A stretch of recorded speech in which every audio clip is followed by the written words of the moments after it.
دما وخش بي همو جهدار وبينرين ازجها بوير اف ام هون لسر بيلا صدو 3.5 الما جهدار تكن ودريا وشانا مايا زنديرا هون الما تماشا دكن خلكك نوج برنامجا ما مجارن زمان لقل من أزبرزو محمودم دس بي دبا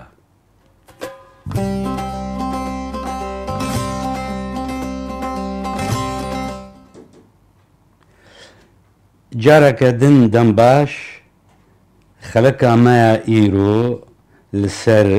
چند گوتنين كردينا چاند كالتور وروشنبيري اما هناكي لسر في وقت في مجاري چند روني كرن لسر بدن او جي هون دزانين كو اف مجارة زمان براسي مجاركا جرينجا يعني دي جواكا كردي دا ام هبيتكن ام كاربن هن روني بابجن لسر هن گوتنين كردي وك مثلا چاند كا كنگي دركتيا چلو هاتيا چاند گلو بريد كردي دا هبو يا نبو او مثلا ام زانبن چاند ند يعني فرهنگا كردي اصلي دا يعني چاند نو هات اف بيفهانيكي جلادة بدرخان دهاواري دا دانيا نفيسانديا سر چاند اشخوا اف بيفين هانيت دي پشتي بشن زانياري دا اوروبا دا گلكي پشكتن روجلات دجي وقت زماني عربي زماني تركي زماني فارسي يعني اواكي جهاني كاربن فير فان مسألة بزمان يعني كاربن وقت بي فالهي داقرن جبرگو بهزارة قوتن اوروبا دا چيبون اف قوتن جي جبر يعني متبزانن پیشکتنا زانست و زانیاریه زمان جیوی دوی خو پیره پیش بخی پیوا چند جلاتت بدرخان دگووارا هواره دا دگووارا هواره به همه جمار 12 تیدا بلاف کریا ها چه دانية أما بخوينن دبي أف برسك قالك مهمة طبعا كان يعني بيفن هنا نها نا بيكنا أم بكارناين وكان مثلا قوتنا مهم أم دبي جرينج يعني بيف دويدا ميدا زماني كردي جويدا مي حتى نها قالكي بيشكتيا دفيت خوندفانين ما قنج بالا خوا بدن ودسر زمان خوارا بيخن يعني بكار بينن جبركو اف برساحان ند زماني مدى نجي د زماني جينار ده هيا مثلا يعني ديخو ياكرن بيفا كنويا عربان جي في باشير خسن زماني خوا اجتفايا علم هنر بيشين سبهيرة چان تيغوتن يعني علم وهنر وبيشين سبهي يعني وكا هنر وانا افجي يعني تاني براما تايلور روشن بيركي بريطاني بو داوية قرنين نوزه هذا يعني بري بكفي بسادة نبقى لكي برتوقك درخست او ناو نشانه primitive culture يعني الثقافة البدائية يعني culture معلومة اف برتوكين هانيكي دوي ورقرين مثلا عرب ورقرين ترك فارس يعني زمانين ديتر دو ورقران ديني دا قالك بيف تين بيشياوا كود زماني وادا نبو مجبور دبن بيفك نوشكن يعني عربا قلتنا ثقافة ج تثقيف ثقافة آنين قلتنا ثقافة جوي درخص يعني وك دارشتن يا اشتقاق. جلالة بدرخان جي هات كلتشر جي چاندنیه آنی چاندنی شخوا چاندنه يعني چاندن جدره که زمان کردی ده پیوا چاند آنی قالوا املفر برسا كيدكن قالوا چاند يعني وك فورم يعني صيغة تشيد ببي ناف يعني جبرقو چاند مثلا مقولك يا مشتلك چاند يعني چاند ليكرا كارا فعل يعني وفعل يعني افعل او افكار دبهور كده دما بهور كي يعني دما صورات برابردو دما رابردو ده قالوا اف فورم تشيد ببيناف اگر چید به دوی گله گوتنی دیولو هبن يعني نابي از اواكي داري جن بيفي قد زماني كردي دا اف قياس يعني اف بيفانا هانيك دارشتني دا نبي فا دوی ام هاي مجوان مسألة هبي يعني دوی چه دارشتن هبي يعني چه بيفكنو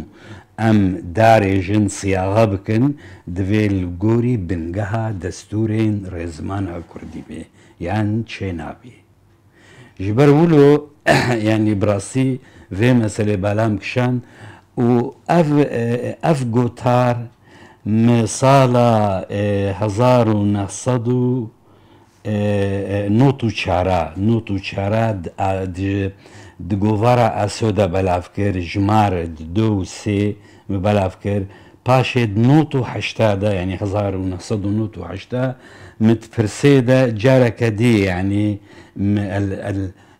من السر يعني نفسارك دين فيسان وقت بي وقت يعني بو وقت تتم يا بيشي من براسي يعني انا چاندني چاند مثلا ستاندن هيا قراندن هيا دراندن هيا خوندن هيا يعني اف جدرين وقت بي هف تششن يا هف فورم مثلا چاندن دبي چاند د فورما دمي بوريده ستاندن دبي ستاند قراندن قراند دراندن دراند خوندن خوند مثلا من دارك چاند من قولك ستاند من برخك قراند من بلك دراند يعني في اواي چه فورمكا دما بوريديا ها انا امنكار بن زماني كردي ده ام بيجن مثلا ستاندا قولي يعني ستاند شنا يعني ستاند فعلك نابي ناف دفيت بستاندن يعني تشاندن ستاندن انا جدر دزماني كردي ده وك ناف بكارتي هر وكي وك كارجي بخوشي جدر وك كارجي بكارتي دبي نافجي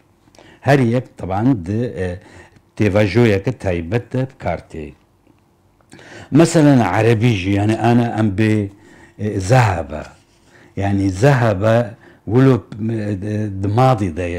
شهاتي مثلا مصدر الذهاب جاء شيء بيفان زمان عربي وكردي نوكاف دونا يعني ام نكارن دفي مسألة دفي ام وك شيء وك بيفان زمان كردي بيك بينن يعني ام ليبنرن مثلا كردي ده هي فعل يعني اللي كرن هنا كردي ده وك نافجي بكارتين شنا مثلا او هن تايبة وك مثلا قر جقراني حتى قران وقريان وقران دنجي هيا اما جقر مثلا تبيت قرم اف قراهانيكي أبناء ند بهور كده يعني ند د فعلي ماضي ده أبناء د فعلي وقت بالإنجليزي د simple present يعني حاضر بسيط د إمكان بدن هو كده كردي ده بس مثلا أنا دقارم مثلا بقراتا فالتشو قراتا فالتشو يعني نفسها فورما بس فر ابتايبت يعني كد زماني كردي ده شده هي دفان يعني دفورمين نهو كده يعني هذا صورات بيرانا بردو سمبل بريزنت انا نا سمبل باستا شبوي امويناج تشاندي بدن اليكي يعني مثلا راف درافم دبازم بازا دترسم ترسا دبرسم برسا افحموجي وك ناف بكارتين وك مثلا انا قراتا فالتشو مقو مثلا راف وك عرفت بيجن دبي راف نيفي ميرانية يعني راف بو وك ناف يعني ترس ناكا في دليم تجاري ترس ناكا في دليم كورمان جولو دفيشن اف برس قالك دجوارا يا قالك زحمتا يا قالك يعني بكارتي برس هم وقت دبرسمجي وقت دقرم درافم دبازم وهمجي وقت ناف بكارتي امورين لسرهن يعني اوا انه باشا چاند امكارن يعني اگر ام به چاند بويا يعني بويا بيفك وجزودة بكارتي يعني دما هواري و 1932 بكارتي يعني انا ام نكارن بي ولا برا كس نبيجي چاند برا بيجن چاند يعني هنا جي خوا قرتيه جي اب جوارد بشاشين زمان د شاشين او ان فيسكارا طبعا اي زمان بخونا تدي اجبرقو اف شاشي بدستين فيسكارا تشيد بي نبدستي زمان بخو تشيد بي اما اجارنا جير بشاشين قد زمان دا تشيبونا افشا هن شاشي طبعا دزمانين دي تردجي يعني دي انجليزي ده هيا ده عربي ده هيا افتشت وقت بي هيا يعني هن شاشي تيدا بيدا دبن لأما جبوي مرو يعني ام قبابي يكي جد بيجن انه ام نكفن شاشين دي تردا ادي ترجينها مثلا ام دبينن لشونا تشاند مثلا قالك ان باكورو وين ان دي ترجي يعني حتى مديتني كردين ايراني جي جارنا كردين باشورجي كالتور بكارتينن كالتور جي هند بيجن كولتور هن كولتور هن يعني ولو جبرقو قوتنا كأوروبية انجليزية بي كالتشر كولتور اف د فرنسي ديا ترك جي فينا بكارتينن كردين تركي جي فينا بهتر جي بكارتينن لأما تشان جي بكارتينن وهن هنا كولتور بكارتينن روشنبيري الباشور دركت براستي روشنبيري واناد اف بيف اوجي برامبري ثقافة روشنبير انين افجي براسي اگر ام مثلا ام فرهنگا اوبستر يا ادفانسد هيا بانجليزي ام فكن براسي بفي معني قلقتي ده هيا روشنبيري يعني براسي جه قرتيا يعني بس انا جوارا فينا بخوينن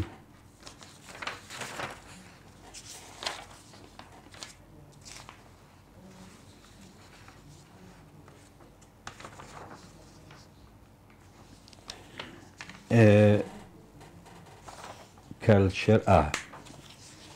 أنا دبي the act بإنجليزي the act of developing the intellectual and moral faculties especially by education يعني واتشيا انه كاري بيش خستنا السودان وهشمندي وروشتين مروفان بأواي فيركرنو پروردكرني يعني وقت شاوا چاندنيجي تيتا پروردكرن بدستي مروفان كو اوجي شينتي وبرددي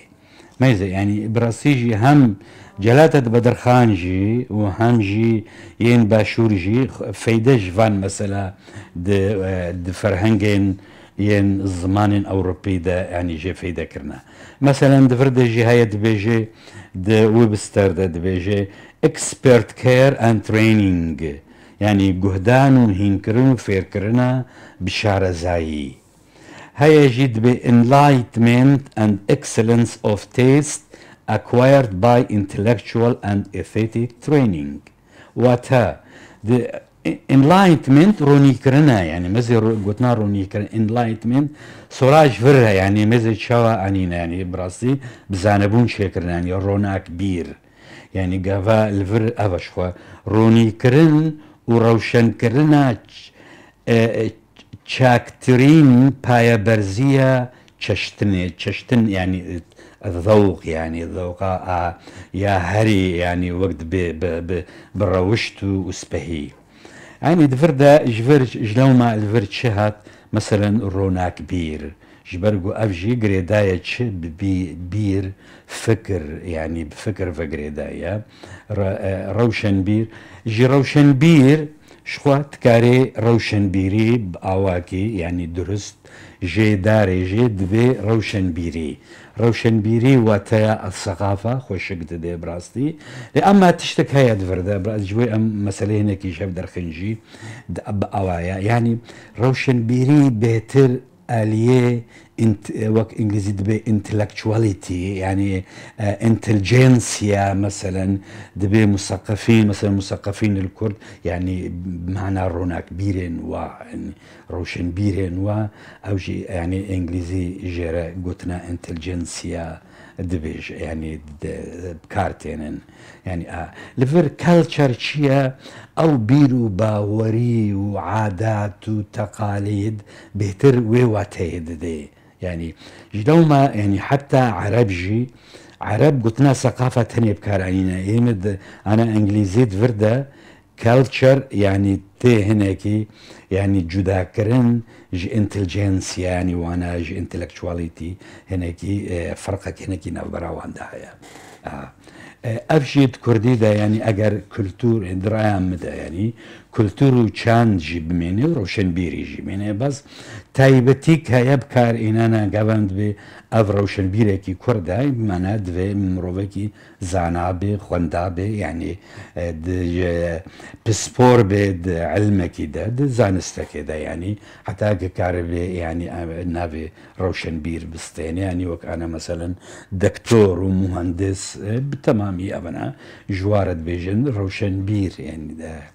يعني تشكسيج يعني باورنامه كا زان كوي زانينجه بيرهبه يعني خوندنك بسبوري يعني مثلا يعني يكي ببي ما مستي زماني عربي يا مثلا زمانك ديتر يا فلسفه خوند بي يا يعني زانستك زانستين جيهاني خوند بي او جوان را دبيجن روشن بير يعني يعني بس يكي روشن بير يكي يعني امبيشن خوندنك بلنجي بير هبي اللي اما نا يعني نباش بعادات نيوينا نباش بن يعني امد بك وقت بكلتورا وينا نزيد خشكا يعني جرك نولو بي اجلو ما مخوص براسي ازفان هردو وقت بيفان بابتا يعني هم يعني دو كردي دا تشاند وروشن بيري وكلتور يعني وكما نقول كلتور وتشاند هردوجي يعني بكار ورم دجي هفدا لأما روشن بير هناكي بأواكي دي بكار وري يعني بيهتل معنى مثقف يعني انتلجنس يعني بيهتر بكارتي لهن جار جي هفجي بقرن ديسا نا أو شاشيا ولو يعني إلا دوي هناك سياقك وينا خوشك هبي تشترا في آواي أم جهانا داوية في مجاري هي دارم حتى مجارك دي هون كيف خوشي دمينن قال كسباس